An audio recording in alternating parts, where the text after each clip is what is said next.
കുട്ടികൾക്ക് പോലും വളരെ എളുപ്പത്തിൽ ചെയ്ത് നോക്കാൻ പറ്റാവുന്ന ഒരു അടിപൊളി ബ്രെഡും മുട്ടയും കൊണ്ടുള്ള റെസിപ്പിയാണ് ഇന്നത്തെ വീഡിയോ.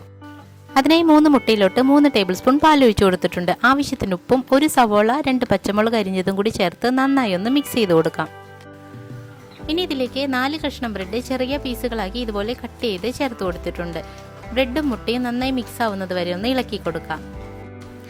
ഇനി ഒരു പാൻ അടുപ്പിലോട്ട് വെച്ച് അതിലേക്ക് 1 ടേബിൾ സ്പൂൺ നെയ്യാണ് ഞാൻ ചേർത്ത് കൊടുത്തിട്ടുള്ളത്. വെളിച്ചെണ്ണ വേണേലും ചേർക്കാവുന്നതാണ്. നെയ്യ് ഒന്ന് ചൂടായി വന്നാൽ ഇതിലേക്ക് നമ്മളുടെ ബാറ്റർ ഒന്ന് ഒഴിച്ചു കൊടുക്കാം. ഇത്രയുള്ള പരിപാടി. ഇത് നമുക്ക് നന്നായി ഒന്ന് ഫ്രൈ ചെയ്തെടുക്കാം. ഇനി നമുക്ക് ഇതിലോട്ട് ഓപ്ഷണലാണ്, തക്കാളി വേണമെങ്കിൽ ചേർത്ത് കൊടുക്കാവുന്നതാണ്. ഞാനിവിടെ തക്കാളി ഒന്നും ചേർത്ത് കൊടുത്തിട്ടില്ല. ഒരു 1/2 ടീസ്പൂൺ കുരുമുളക് പൊടി കൂടി ചേർത്ത് നന്നായി ഒന്ന് മിക്സ് ചെയ്ത് കൊടുത്തിട്ടുണ്ട്. ഇനി ഇത് നന്നായി പാനിൽ നിന്ന് വിട്ട് വരുന്നത് വരെ നമുക്ക് ഇളക്കി കൊടുക്കേണ്ടതാണ്. കുറച്ച് കറിവേപ്പിലയും കൂടി ഇട്ട് നന്നായി ഇതുപോലെ ഒന്ന് മിക്സ് ചെയ്ത് കൊടുക്കാം. അങ്ങനെ 2-3 മിനിറ്റിനുള്ളിൽ തന്നെ നമ്മളുടെ സംഭവം റെഡിയായി വന്നു.